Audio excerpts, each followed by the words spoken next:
Apo kolapson Kosova financiarisht? Nga moskrijimi i qeverisë së Kosovës tash 8 muaj që nga zgjedhjet e nënshkurtit, Kosova rrezikon të kolapsojë financiarisht. Si pasojë e kësaj gjendjeje, Kosova rrezikon të hyejë në vitin 2026 pa miratimin e buxhetit. Eksperti i financave, Haki Shatri, ka ngritur alarm për këtë gjendje, duke thënë se shteti mund të shkojë drejt falimentimit. Edhe ministri në detyrë i financave, Hekuran Murati, ka ngritur këtë shqetësim, duke thënë se pas mosvotimit të qeverisë Kurti 3, rrezikohet procesi i buxhetit, plani i rritjes së BE-s dhe funksionimi i institucioneve të pavarura. Por a mundet qeveria në detyrë të shtyejë tutje procedurat për miratimin e buxhetit? Gzim Shala, hulumtues i lartë në Institutin e Kosovës për Drejtësi, ka deklaruar se qeveria në detyrë nuk mund të propozojë buxhet. As kuvendi nuk ka të drejtë të propozojë buxhetin e qeverisë në detyrë. Ai shton se ligji për qeverim parashes se vetëm qeveria në ndërheqje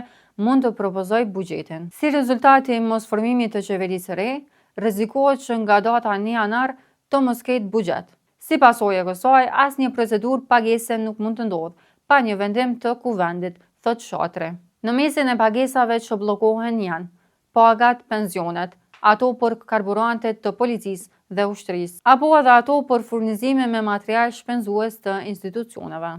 Praktikisht i bie vënia e drynit të shtetit, vlerëson Shatri.